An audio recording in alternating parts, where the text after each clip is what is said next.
네, 이제 올해는 은혜가 이끄는 교회라는 우리가 그런 말씀을 붙들고 이제 한 해 동안 또 나아갈 텐데요.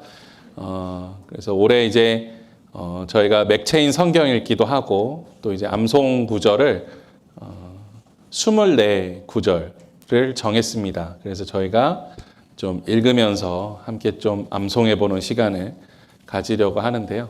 네. 이거를 막 외우겠다 생각하고 외우시면 마음이 힘들어집니다.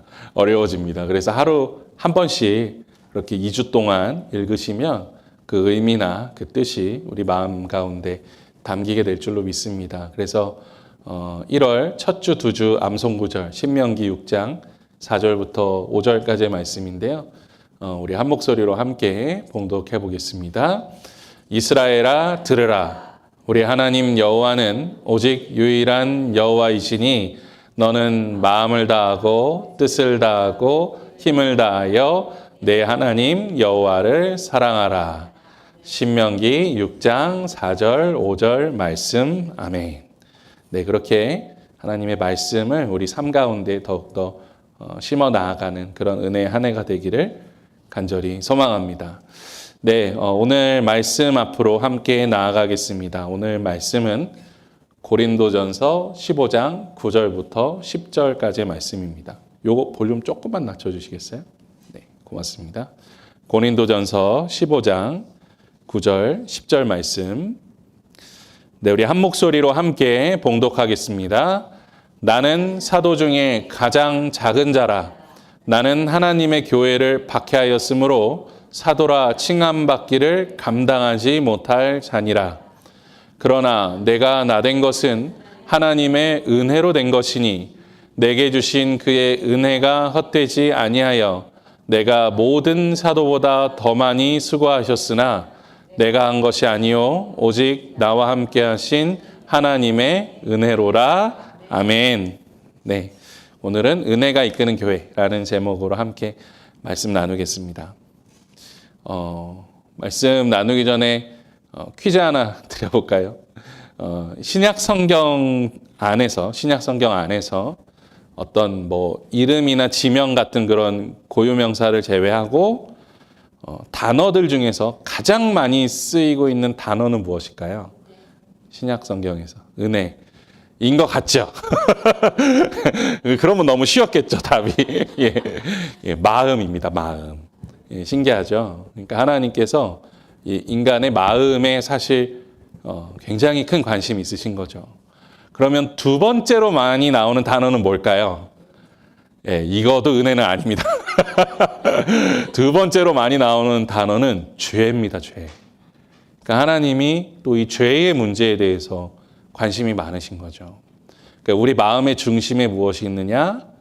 그것이 죄이냐? 아니면 하나님이냐? 이것에 대한 관심이 많으신 거고요. 그러면 세 번째로 많은 단어는 뭘까요? 은혜가 아니고 세 번째로 많이 나오는 단어는 사랑입니다. 사랑. 예. 결국 인간의 마음 그리고 이 죄의 문제를 해결할 수 있는 건 어디로부터 나오는 거예요? 사랑으로부터 나오는 거죠. 그 이야기를 하고 있고, 그리고 네 번째로 많이 나오는 단어는 뭘까요? 그게 바로 은혜입니다. 네 번 찍어서 이제 겨우 맞추셨는데, 예, 은혜라는 단어입니다. 그러니까 이 마음과 죄 부분이 하나님 안에서 해결될 때 우리 안에 무엇이 채워지는 거죠? 온전한 하나님의 사랑과 은혜가 채워집니다. 그리고 그 사랑과 은혜를 우리 삶 속에 채우고 결국은 이제 어떻게 살아야 됩니까? 그 사랑과 은혜를 흘려보내는 삶을 살게 되는 거죠. 하나님의 말씀은 우리에게 그 그리스도인의 삶에 대해서 이야기해주고 있는 것입니다. 그러면 이 사랑이라는 단어를 가장 많이 사용한 저자는 누구일까요? 이거는 쉽죠? 누굴까요? 네. 제자 요한입니다. 사도 요한. 그러니까 우리가 잘 알고 있는 요한복음과 요한서신에 이 사랑이라는 단어가 거의 다 쓰였습니다. 반복적으로 사용됐습니다. 그 사도 요한이 요한의 마음에 무엇이 가득 차 있었는지를 우리가 알 수 있는 거죠. 요한의 마음이 이 사랑으로 가득 차 있었죠. 그도 그럴 것이 이 사도 요한은 어떤 사람이었습니까?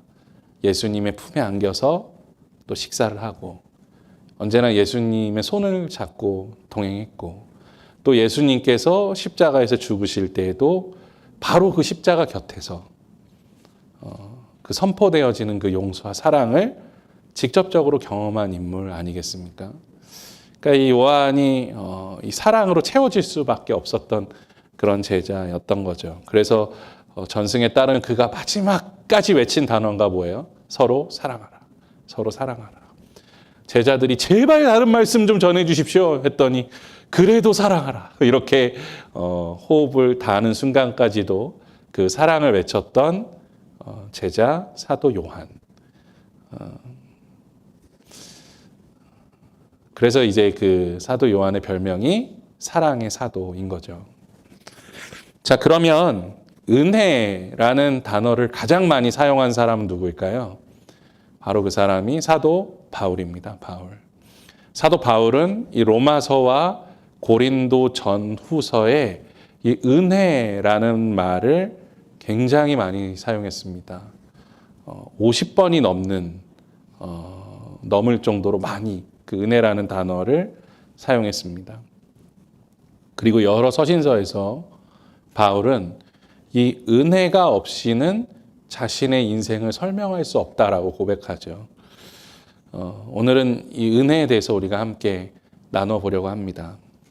그러니까 오늘 말씀에서 사도 바울은 스스로를 사도들 중에서 가장 작은 자, 그리고 나는 사도라 불릴 자격이 없는 자라고 그렇게 고백합니다. 물론 이것은 바울이 겸손해서 하는 고백일 수도 있을 겁니다. 하지만 사실 바울이 그렇게 고백하는 데에는 이유가 있습니다. 그것은 바울이 늘 사도직에 대한 의심을 받았기 때문이에요. 그러니까 사람들이 왜 사도 바울을 사도로서 인정하지 않으려고 했을까요? 그 이유는 바울이 살아생전에 예수님을 만난 적이 단 한 번도 없기 때문입니다. 예수님의 11제자뿐만 아니라 가룟 유다를 대신하여 뽑힌 마띠아 그리고 바나바는 사도로 불렸는데 이 마띠아와 바나바는 예수님의 12제자 안에는 들어가 있지 않았지만 전승에 따르면 예수님께서 이 마을 저 마을에 다니시면서 70여 명의 제자들에게 권세를 주고 복음을 전하게 하셨던 거 기억나시죠? 그때 그 70명 중에 소속되는 제자였다라는 그런 전승의 기록들이 있습니다. 그러니까 이 마띠아나 바나바는 평소에 그 예수님 살아생전에 예수님께서 공생애 하실 때에 예수님을 경험했던 사람들인 거죠. 그래서 이 마띠아나 바나바와 같은 사람들의 사도직을 의심하거나 부정했던 사람은 없었습니다. 하지만 바울은 다릅니다. 이 사도라고 불렸던 사람 중에서 유일하게 예수님을 직접적으로 만난 적이 없는 사람입니다. 물론 바울도 예수님을 만났죠. 언제 만났나요? 환상 중에 다메섹에서 예수님을 만났습니다. 바울은 실제적인 만남이었다고 주장해요. 하지만 바울이 예수님과 만나는 것을 본 사람은 아무도 없습니다. 바울 자기 자신만 예수님을 만났죠. 그러다 보니까 이 바울의 사도 직분을 부정하는 사람들이 있었습니다. 바울이 열심히 사역을 한 것은 맞아요. 또 대단한 업적을 남긴 것도 맞습니다. 하지만 예수님을 만난 적도 없는 사람이 어떻게 초대교회를 대표하는 사도라는 직분을 얻을 수가 있느냐? 그러니까 초대교회에서는 바울의 그 사역들, 그 업적들을 인정하기 때문에 그에게 사도 직분을 주었지만 많은 사람들이 바울은 사도의 자격이 없다라고 생각했던 것이죠.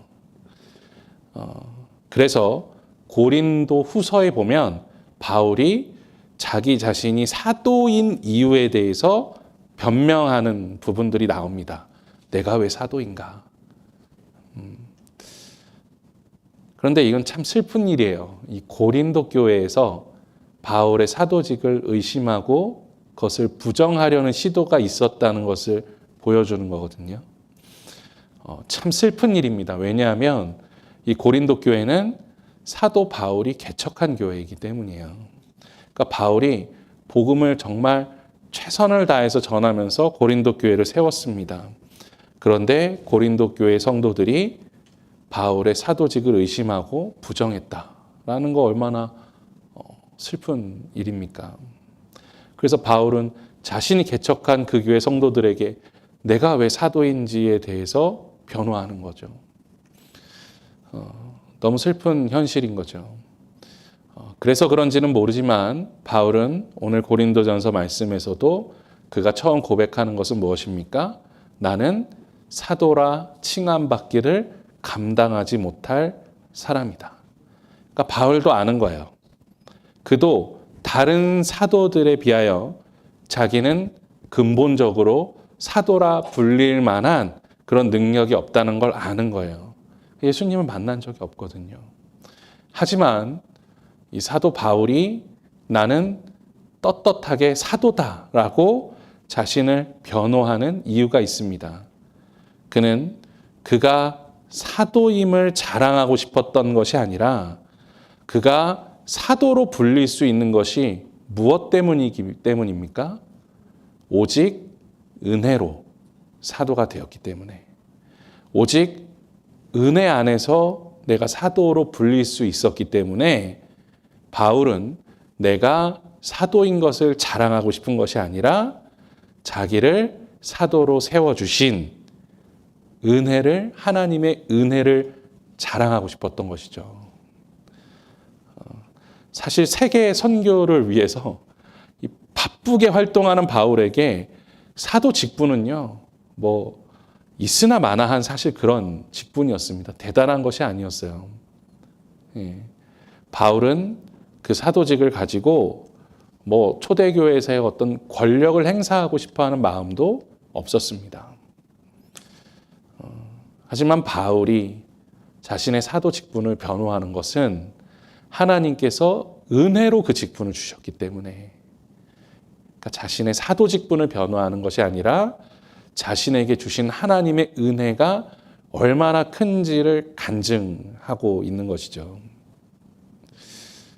저도 마찬가지입니다. 제가 목사의 자격이 있을까요? 저는 자격 없다고 생각합니다. 저는 자격 없습니다. 은혜로 된 거죠. 은혜로. 제가 겸손하게 말씀드리려고 바울 흉내내고 그러는 거 아닙니다. 정말 제 인생을 되돌아보면 제가 목사로서 자격이 있느냐? 전혀 없습니다. 오직 하나님의 은혜로 세워주신 것이죠. 우리가 이 말씀을 묵상해 볼 때 은혜의 참 의미에 대해서 생각해 보게 되는 거죠. 은혜란 무엇일까요? 은혜란 우리가 많이 고백하잖아요. 다 하나님의 은혜였습니다. 그 은혜를 고백하는데 대체 정말 은혜란 뭘까요? 은혜는 자격 없는 나를 자격 있게 해주는 게 은혜입니다. 그래서 우리의 인생에 은혜밖에 없다는 걸 고백할 수 있는 거예요. 바울은 분명히 알고 있었습니다. 자신은 사도의 자격이 없어요. 하지만 사도로 살아갑니다. 왜냐하면 주님이 은혜를 주셨기 때문인 거예요. 사도행전에 대한 책을 읽다가 이런 글을 본 적이 있습니다. 왜 하나님은 스데반이 아닌 바울을 선택하셨을까? 그런 생각 해보지 않으셨어요? 왜 스데반은 그렇게 일찍 죽었는데 왜 하나님은 바울을 선택하셔서 바울을 세우셨을까? 사도로 세우셨을까? 오히려 바꿔서 생각해 보면 사도로 불리기에 더 적합한 인물이 스데반 아니었겠습니까? 바울보다는. 스데반은 인품적으로도 그렇고 신앙적으로도 정말 훌륭한 사람이었습니다. 그가 사도행전에서 했었던 유대인들 앞에서 했었던 그 설교는 지금까지도 연구되어지는 복음을 위해 가장 필요한 설교로 인용되는 그런 말씀입니다. 그런 스데반은 왜 일찍 죽었고, 왜 예수 그리스도를 무시하며 그리스도인들을 핍박하던 이 바울은 하나님이 세우셨는가? 스데반은 사실 바울을 위해서 죽었죠.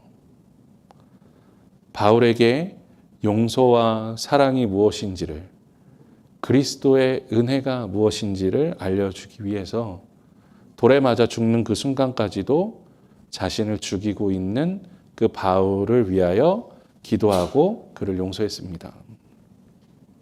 그 정도면 바울이 변해야 되지 않을까라는 생각을 하실 수 있지만, 스데반의 그 순교에도 바울은 변하지 않았습니다.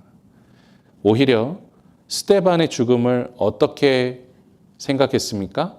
당연한 것으로 생각했습니다. 그래서 더 많이 죽여야겠다고 생각했습니다. 그래서 바울의 핍박은, 그리스도인들을 향한 핍박은 날이 갈수록 강해졌습니다. 그런 모습을 보면 바울은 심판받아 마땅하고 저주받아 마땅한 사람입니다. 하지만 예수님이 그 자격 없는 바울을 만나 주셨습니다. 정말 아무 이유가 없어요.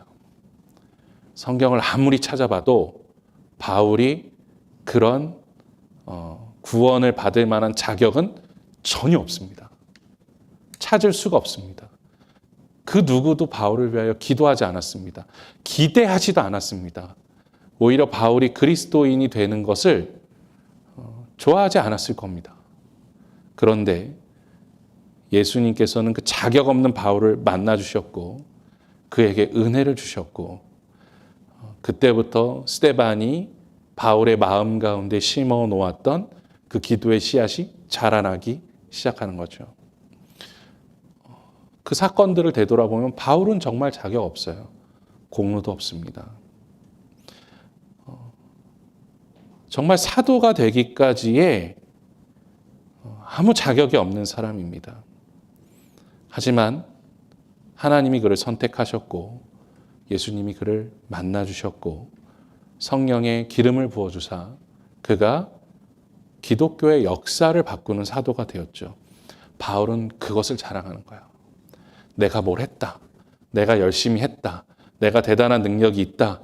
자격이 있다. 공로가 있다. 이것을 자랑하는 것이 아니라 은혜를 자랑하는 것입니다. 내가 지금까지 여기까지 있을 수 있는 것은 오직 하나님이 나에게 부어주신 은혜 때문이다. 바울은 그것을 고백하는 것입니다. 그리고 그 이야기는 바울에게만 해당되는 이야기가 아니라 지금 우리도 마찬가지입니다. 정말 죄송한 말씀이지만 우리들 중 그 누구도 구원받을 만한 자격이 있는 사람은 아무도 없습니다.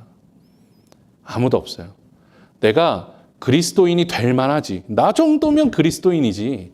나 정도면 구원받아야지 라고 말할 만한 선한 것이 있는 사람은 그 누구도 없습니다. 저는 확신합니다. 그리고 그것은 제 생각이 아니라 성경의 말씀입니다.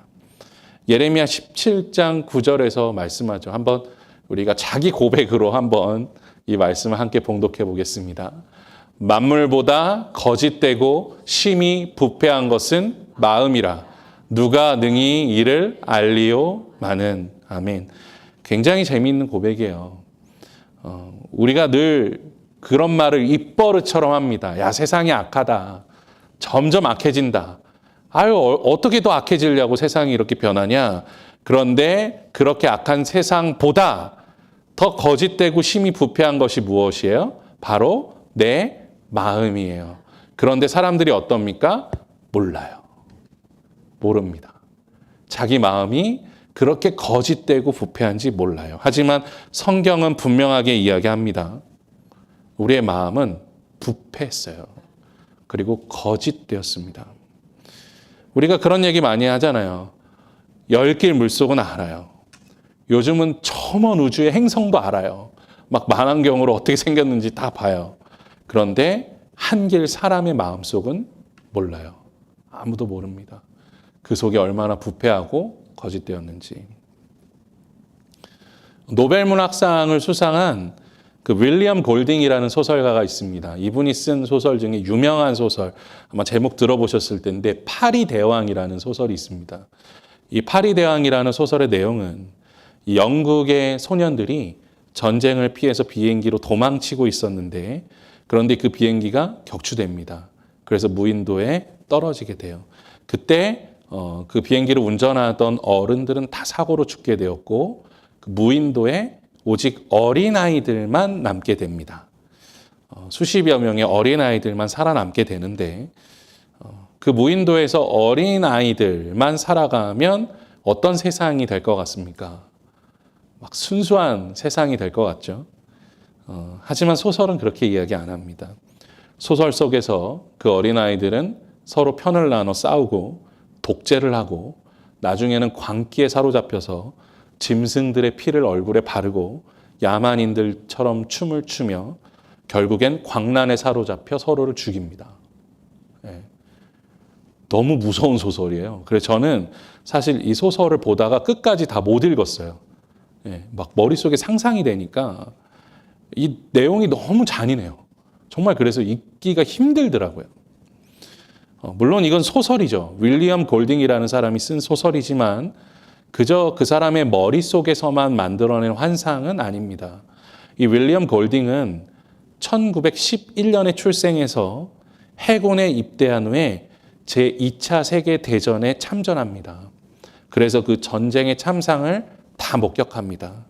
그러면서 전쟁 때문이기도 했겠지만 그 안에서 젊은 소년병들, 10대 초반, 중반의 그 군인들이 저지르는 수많은 악행들을 그 안에서 경험합니다. 그러니까 이것은 어떻게 보면 자전적인 소설인 거죠. 그 악행들을 보면서 인간은 정말 악하구나. 자기 옆집에 살았을 만한 그런 꼬마 아이가 저렇게 큰 악을 저지르는가를 깨닫게 된 것이죠. 그래서 그는 유명한 말을 했습니다. 인간의 마음에 대해서 이렇게 이야기합니다. 벌이 꿀을 만들듯이 인간의 마음은 끊임없이 악을 만들어낸다. 물론 윌리엄 골딩은 이 전쟁에 대한 트라우마 때문에 그런 극단적인 생각을 가졌을 수도 있습니다. 하지만 우리가 잊어서는 안 되는 거죠. 우리는 필연적으로 죄의 유혹을 좋아할 수밖에 없는 존재예요. 그러니까 우리가 우리 마음대로, 우리 뜻대로 살아간다고 하면 정말 선한 일들이 이루어질까요? 그렇지 않습니다. 우리가 정말 우리 뜻대로, 우리 마음대로 살고자 하면 이 세상에서 가장 악한 사람이 될 겁니다. 벌이 꿀을 좋아하고 고양이가 생선을 좋아하듯이 인간은 죄를 좋아합니다. 그리고 그냥 내버려 두면 정신없이 악을 행하는 존재가 바로 우리들입니다. 그래서 사도 바울은 로마서 7장 18절에서 이렇게 이야기하죠. 내 속 곧 내 육신에 선한 것이 거하지 아니하는 줄을 아노니 원함은 내게 있으나 선을 행하는 것은 없노라. 사도 바울도 이렇게 고백합니다. 기독교의 역사를 바꾼 이 사도 바울도 스스로가 고백합니다. 나는 선한 것을 원하지만 내 안에 선을 행하는 것이 없다. 그만큼 인간의 마음은 악의로 가득 차 있습니다. 선하신 하나님 앞에서 그 누구도 내가 구원받을 만한 자격이 있다라고 말할 수 있는 사람은 없다는 것이죠. 우린 이것을 분명히 이해해야 합니다. 하지만 때로는 우리가 어떻게 살아갑니까? 마치 내가 예수님을 믿어준 것처럼 살아갈 때가 있어요. 내가 예수님 믿어줬지 뭐. 그러니까 나에게 구원을 주셔야지요. 예. 내가 믿어드렸으니 나에게 구원을 주십시오. 내가 믿어드렸으니까 내가 죽으면 천국을 가게 해 주셔야죠. 라는 마음들. 물론 그렇게 이기적인 마음으로 신앙생활을 직접적으로 하시는 분들은 계시지 않을 거라고 생각하지만 때로는 그렇게 생각하지 않아도 그렇게 살아가고 있는 우리 자신을 보게 되는 거죠. 내가 마치 구원의 선물을 당연히 받아도 되었을 사람인 것처럼, 내가 스스로 믿었기 때문에 그 구원이 나에게 주어진 것처럼, 그리고 하나님은 당연히 나에게 복을 주셔야 하는 것처럼, 내가 헌신하고 순종하는 만큼 내가 잘되게 인도하셔야 되는 것처럼 우리는 때로는 그렇게 살아가지 않습니까? 아닙니다. 우리는 잊어서는 안 됩니다. 바울이 그 고백을 하고 있는 것입니다. 우리는 스스로 예수님을 믿을 만한 믿음조차도 가지고 못하고 있던 존재였습니다. 제가 여러분들 자꾸 깎아내리는 게 아닙니다. 성경에서 정말 그렇게 이야기하고 있는 겁니다. 우리가 예수님을 믿은 그 믿음도 내가 스스로 믿을 수 있었던 것이 아니라 하나님이 주셨기 때문에 믿을 수 있는 겁니다. 그러니까 그 믿음조차도 우리 스스로 만들어낼 수 있는 믿음은 없습니다. 이것을 분명히 알아야 합니다. 우리 에베소서 2장 8절에서 9절 말씀 함께 읽어볼까요? 우리 한 목소리로 봉독하겠습니다. 너희는 그 은혜에 의하여 믿음으로 말미암아 구원을 받았으니 이것은 너희에게서 난 것이 아니요 하나님의 선물이라. 행위에서 난 것이 아니니 이는 누구든지 자랑하지 못하게 함이라. 아멘. 여기에서 은혜에 의하여 믿음으로 말미암아 구원을 받았다. 이것이 다 합쳐져서 하나님의 선물입니다. 그러니까 은혜는 당연히 하나님의 선물이죠. 믿음도 하나님의 선물입니다. 그리고 당연히 구원도 하나님의 선물이죠. 그러니까 인간이 스스로 만들어낼 수 있는 은혜는 없고, 우리가 스스로 믿을 수 있는 존재도 없고, 스스로를 구원할 수 있는 사람은 그 아무도 없습니다. 그러니까 사실 내가 예수 믿었다라는 것도 당연시 여길 수 없는 거야. 자랑할 수 없는 겁니다. 그러니까 내가 예수 믿어서 구원받았다라는 것은 한편으로는 맞는 말 같지만 복음 안에서는 틀린 말입니다. 주님께서 믿게 해주신 거예요. 하나님께서 그 믿음을 허락해 주셨기 때문에 우리는 구원받은 백성이 될 수 있었던 것입니다. 그러니까 아무 자격 없는 내가 자격을 가지게 된 것입니다. 그것이 바로 은혜입니다. 즉 은혜란 죄의 노예인 내가 하나님의 자녀로 살아가는 것이고, 저주를 받아야 할 내가 축복을 받으며 살아가는 것이고, 구원받을 자격이 없는 내가 구원받아서 하나님의 백성으로 살아가는 것입니다. 그러니까 자격이 없는데 자격을 주신 거예요. 그것이 바로 은혜입니다. 조금 더 쉽게 말씀드리면 내가 지금 누리고 있는 모든 것들을 나는 누릴 수 있는 자격이 원래는 없어요. 그것이 우리의 현실입니다. 하지만 예수님 때문에 내가 이제는 그 모든 것을 누릴 수 있다는 그 믿음으로 살아가는 것, 그것이 바로 은혜 안에 살아가는 삶이라는 것입니다.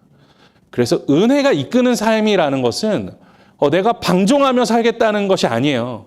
그냥 은혜가 이끄는 대로 룰루랄라 그렇게 살아가겠다는 것이 아닙니다. 모든 것이 하나님께로부터 온 것인 줄 알고, 나는 자격이 없지만 하나님께서 그 자격을 주신 것인 줄 믿고, 하나님이 기뻐하시는 일, 하나님이 사랑하시는 일을 우리의 삶 속에서 찾고 그 일을 행하며 살아가는 삶, 그것이 바로 은혜가 이끄는 삶이라고 할 수 있는 것이죠.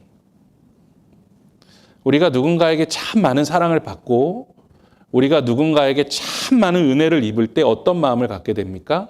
나도 그 사랑을 주고 싶죠. 그 은혜를 갚고 싶어요. 그런데 왜 우리는 하나님께 받은 그 구원의 은혜를 당연하게 여길 때가 너무 많지 않습니까? 은혜가 이끄는 삶이란 하나님이 알고 싶어지는 삶입니다. 또 하나님이 나의 인생에 어떤 것을 원하실까를 고민해 보는 삶입니다. 나는 오늘 하루 정말 하나님 안에서 잘 살았는지를 되돌아보게 되는 삶이 은혜가 이끄는 삶인 것입니다. 우리 사랑하는 우리 하비스터스 성결교회 성도님들의 모든 삶 속에 그 은혜가 함께하기를 간절히 소망합니다. 오늘도 자격 없는 우리들에게 자격을 주신 아버지 하나님의 그 놀라운 사랑, 우리 주 예수 그리스도의 은혜를 기억하며 은혜가 이끌어가는 삶을 살아가는 우리 성도님들 되시기를 간절히 소망합니다. 그래서 정말 날마다 성숙하고 또 성장하는 것이 우리의 기쁨이 되는 그러한 성도님들 될 수 있기를 간절히 소망합니다.